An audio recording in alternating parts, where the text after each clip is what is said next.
Cosmos y caos, orden y desorden. Eso es lo que significan esas dos palabras griegas.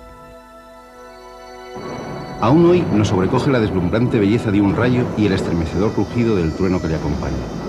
La naturaleza nos sigue sorprendiendo con estas manifestaciones espectaculares, como seguro que sorprendió a nuestros más remotos antepasados. Sin embargo, hoy sabemos que no se deben a la ira de los dioses, que son fenómenos naturales sujetos a unas determinadas leyes físicas, que nada tienen que ver con la cambiante voluntad de ninguna divinidad.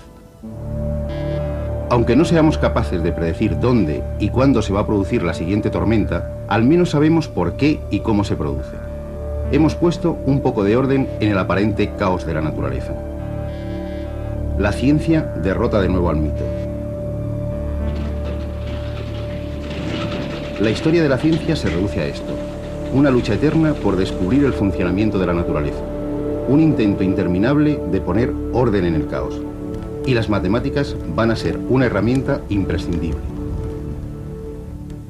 Contar y medir son, junto al uso de la palabra, seguramente las primeras actividades inteligentes del ser humano. Las dos ramas más antiguas de la matemática, la aritmética y la geometría, tienen su origen en la noche de los tiempos. En algunas cuevas prehistóricas, el hombre de Cromañón nos ha dejado muestras inequívocas de las primeras manifestaciones de la aritmética. Las muescas en los huesos o las pinturas de rayas en las paredes constituyen las primeras manifestaciones escritas del arte de contar. Los egipcios eran auténticos especialistas en el arte de medir la tierra.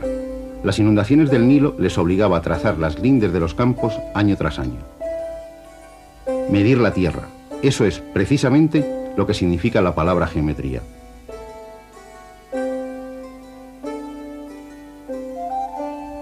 Pero aún hay un largo camino que recorrer entre esas manifestaciones utilitarias de las matemáticas y el auténtico nacimiento de la matemática como ciencia. Ese largo camino nos lleva irremediablemente al mundo griego del siglo VI a.C. Tales y sobre todo Pitágoras van a dar uno de los saltos más importantes de la historia de la humanidad. A ellos les debemos términos hoy tan habituales como demostración o teorema, lo que se ve. Incluso la palabra matemática, lo que se aprende, se la debemos a Pitágoras. Con ellos, las matemáticas dejan de ser algo exclusivamente práctico para convertirse en una actividad intelectual. Y comienza la dura batalla entre orden y caos, la lucha por explicar la naturaleza bajo la luz de la razón. Para los pitagóricos, los números abstractos constituían el principio y la explicación última de todo el universo. Todas las cosas que pueden ser conocidas tienen número, pues no es posible que sin número nada pueda ser conocido ni concebido. El orden y la armonía del cosmos explicados a través de los números y de la geometría. A ellos les debemos el primer modelo geométrico para explicar el funcionamiento del universo, un modelo que va a sobrevivir durante más de 2000 años. Pitágoras situaba la Tierra en el centro del universo y girando en torno a ella, en órbitas circulares situadas en esferas concéntricas, giraban la Luna, el Sol y los planetas. Envolviéndolo todo estaba la esfera de las estrellas fijas. Las distancias entre las esferas estaban relacionadas entre sí como las cuerdas de una lira, de tal forma que los astros al desplazarse producían diversas notas musicales, la música de las esferas celestes. La esfera y el círculo, las formas geométricas perfectas, la armonía de la lira, las matemáticas y la música de la mano en la primera victoria del orden sobre el caos. Platón, el famoso filósofo griego, fue más allá, llegando a afirmar que Dios, el creador del universo, utiliza siempre procedimientos geométricos. Convencido de la actuación de Dios como un geómetra, Platón, en su diálogo Timeo, asocia cada principio elemental con uno de los poliedros regulares, los sólidos platónicos. El fuego, el elemento más ligero, es el tetraedro, formado por 4 triángulos equiláteros, el sólido regular más sencillo. El aire, el segundo elemento, se compone de 8 triángulos unidos entre sí, el octaedro. El agua nacería de la unión de 20 triángulos equiláteros, sería el icosaedro. La tierra, el elemento más pesado, lo formaría la reunión de 6 cuadrados, un cubo. Y termina Platón diciendo: puesto que todavía había una quinta composición, el dios la utilizó para el universo cuando lo pintó. Esa quinta composición es el dodecaedro, un sólido regular formado por 12 pentágonos. ¿Cómo poder sustraerse a la increíble belleza de un modelo geométrico tan armonioso como suprema expresión del orden en el universo?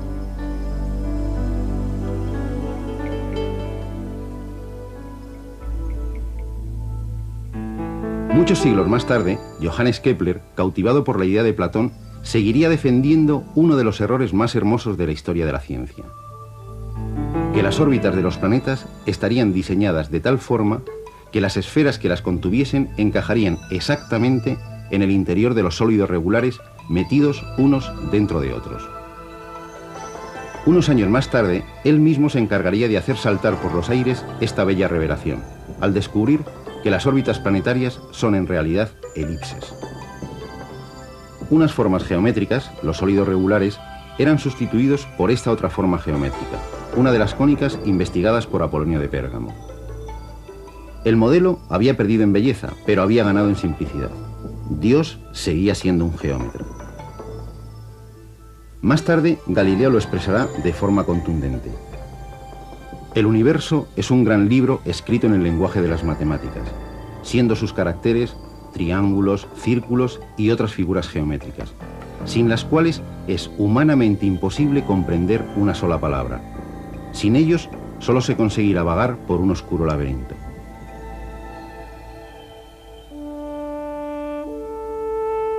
Desde Platón, la historia de la ciencia será la búsqueda de ese modelo geométrico, de esas leyes que controlan el funcionamiento del cosmos, la búsqueda de ese orden inmutable capaz de explicar todos los fenómenos naturales. La comprensión y el dominio de la naturaleza al alcance del ser humano.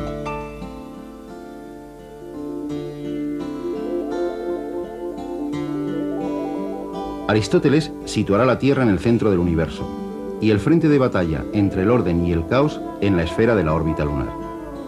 Por encima de ella, el mundo celeste, perfecto, inmutable y perpetuo, el reino del orden. Por debajo, el mundo terrestre, constituido por los 4 elementos: tierra, agua, aire y fuego, intercambiándose entre sí. Un mundo imperfecto, cambiante e impredecible, el reino del caos. Pero algo viene a romper esa armonía perfecta del mundo ideal por encima de la Luna. Los planetas conocidos describen órbitas erráticas sobre el fondo de estrellas fijas. De hecho, el término planeta significa errático o viajero. A veces, incluso parecen retroceder en sus órbitas. ¿Cómo encajar estos hechos con un modelo geométrico ideal? Aristóteles recurre a un modelo físico basado en esferas de éter en las que se mueven los planetas. Estas esferas están contenidas unas dentro de otras, en continuo movimiento, y se van acelerando o frenando unas con las otras. La única esfera inmóvil es la última esfera, la de las estrellas fijas. Este complejo mecanismo necesitaría, según Aristóteles, 56 esferas distintas para poder explicar los movimientos aparentes de los planetas. Por desgracia para la ciencia, este modelo, basado en la esfera y el círculo, permanecerá intocable durante 2000 años. Los matemáticos y astrónomos tendrán que crear auténticas filigranas matemáticas para hacer encajar las observaciones del movimiento de los astros con el modelo aristotélico.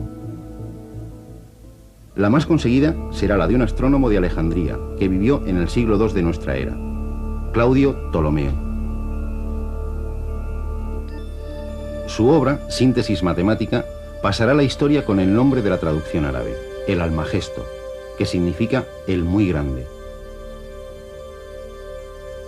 Para explicar el movimiento de los planetas, respetando la idea de que solo se pueden mover en órbitas circulares, Ptolomeo va a inventar un ingenioso modelo geométrico: los epiciclos y los deferentes.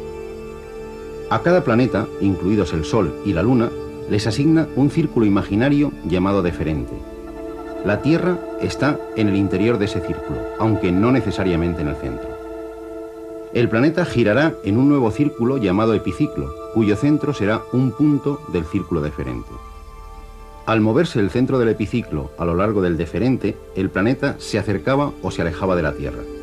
lo que explicaba a la perfección los cambios de brillo de un mismo planeta observados en distintos momentos del año.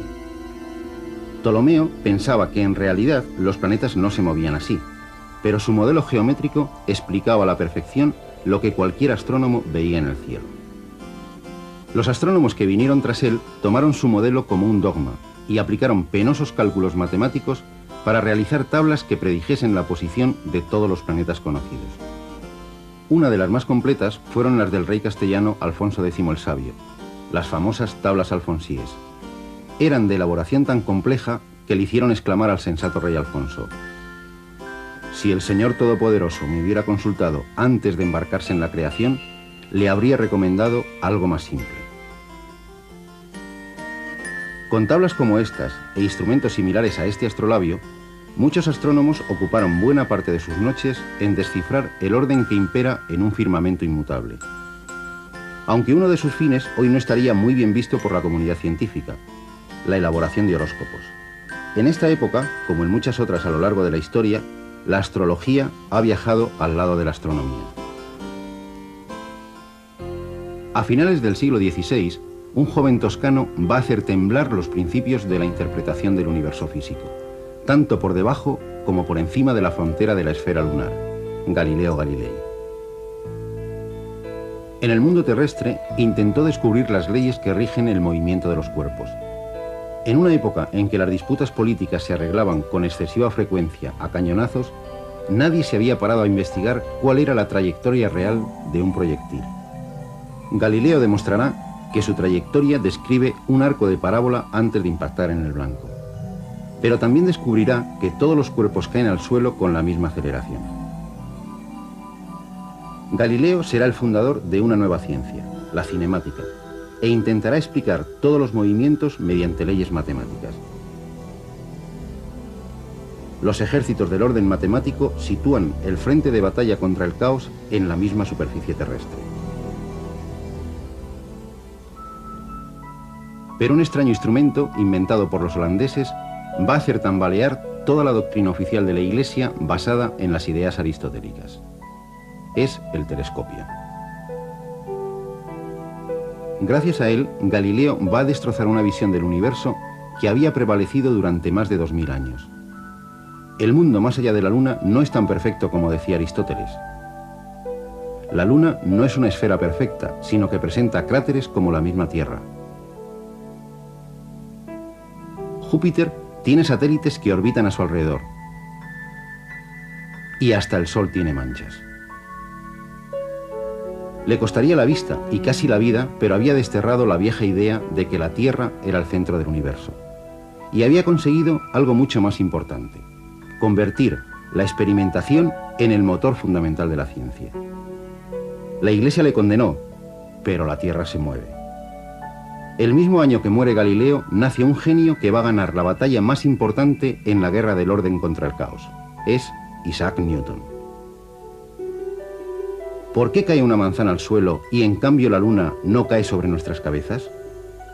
Y aquí surge el genio. La manzana no es la luna, pero la fuerza que hace que la manzana caiga al suelo es la misma que permite a la luna seguir en su órbita. De hecho, la luna también cae hacia la Tierra. Gracias a ello, nuestro satélite ilumina nuestras noches mes tras mes. Newton había dado un paso de gigante en la búsqueda del orden en el universo. Había descubierto la ley de gravitación universal, una ley matemática que ponía un orden definitivo en el movimiento de todos los cuerpos, no importa dónde estuvieran, en la superficie terrestre o en los confines del sistema solar. Había descifrado el sistema del mundo, pero para ello había necesitado unas nuevas y potentes herramientas matemáticas, unas herramientas que él mismo tuvo que fabricarse: el cálculo diferencial y el cálculo integral. Unas herramientas que de manera irrefrenable han extendido las fronteras del reino del orden matemático por casi todos los rincones del mundo científico. Parecía que el orden había derrotado definitivamente al caos, que los hombres podrían mirar directamente a la cara de los dioses y decirles que habían descubierto su secreto, que ellos también eran geómetras. El gran anhelo del ser humano, conocer el futuro, parecía al alcance de la mano. Si pudiésemos medir las posiciones y la velocidad de todas las partículas del universo, podríamos leer su pasado y su futuro. Por desgracia, no todo era tan simple. La herramienta matemática era potente y casi mágica, pero no solucionaba todos los problemas. Newton había dictado los principios, elaborado la teoría y formulado las leyes. Pero ahora había que medirlo todo. Medir, aplicar las fórmulas matemáticas y conocer. Así de simple. Los matemáticos del siglo XVIII recogieron el reto. Los Bernoulli, Euler, D'Alembert, Lagrange y Laplace, entre otros, se lanzaron a completar y explicar el universo newtoniano. La necesidad de organizar las medidas daría origen, en plena Revolución Francesa, al sistema métrico decimal. Y la comunidad científica se embarcó en el proyecto de medida más ambicioso de la historia, la medida de nuestro propio planeta, es decir, la longitud del meridiano terrestre. Proyecto que de paso iba a zanjar la vieja polémica entre Newton y Cassini sobre si la Tierra estaba achatada por los polos, como postulaba Newton, utilizando deducciones matemáticas, o achatada por el ecuador, como sugerían las medidas de Cassini.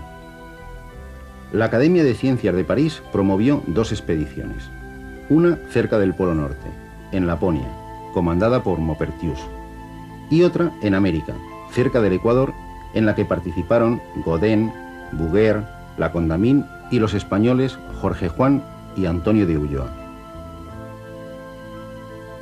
Su paciencia, mirando siempre puntos alejados del horizonte, les ganó entre los habitantes de la zona el apelativo de los caballeros del punto fijo. Con instrumentos como estos, entre los que se encontraban un cuadrante de pie, un nivel geodésico, una brújula o un barómetro, los expedicionarios se pusieron a la tarea de medir la distancia lineal y la distancia angular entre dos puntos, para poder determinar la longitud de un grado de meridiano. Los puntos elegidos fueron las ciudades de Quito y la de Cuenca. Las herramientas matemáticas, la triangulación y la trigonometría. La geometría había cumplido el supremo objetivo encerrado en su nombre. Había medido por fin las dimensiones de la Tierra. Y de paso había dado la razón a Newton y al determinismo científico. La Tierra no era una esfera perfecta, como hacía muchos siglos había defendido Platón. Era un elipsoide achatado por los polos.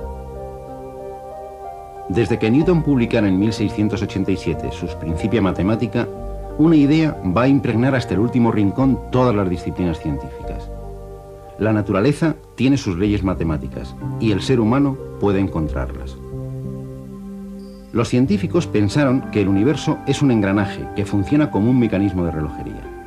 Las medidas precisas y las ecuaciones diferenciales podrán predecir el estado de cualquier sistema conociendo las condiciones del mismo en un momento determinado. Y efectivamente, las leyes de Newton nos han permitido calcular las órbitas de todos los planetas y predecir los eclipses.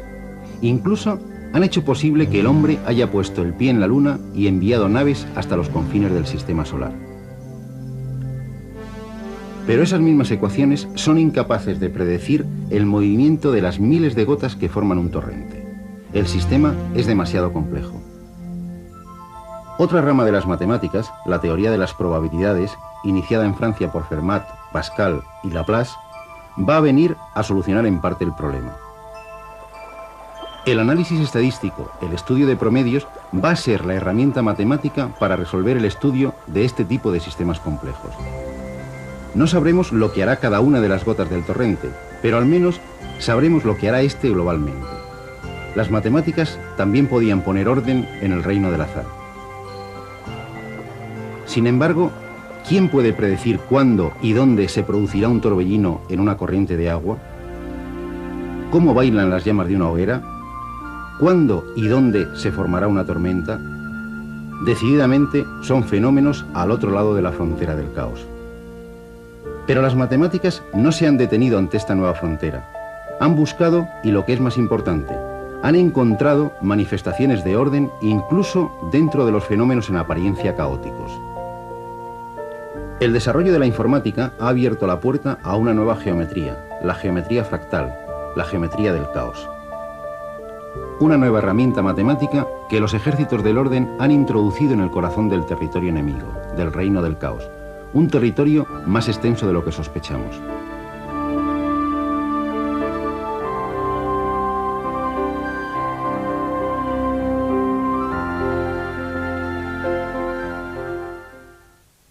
Miren a su alrededor. El batir de las olas en un acantilado, las nubes que pasan sobre nuestras cabezas, la evolución de una plaga de langostas, los vaivenes de la bolsa, nuestra atmósfera e incluso nuestro sistema solar son sistemas caóticos. En contra del sueño de Newton, la naturaleza tiene una componente caótica más fuerte de lo que sospechamos. Caos y orden y caos. ¿No serán en el fondo las dos caras de una misma y maravillosa moneda, la naturaleza?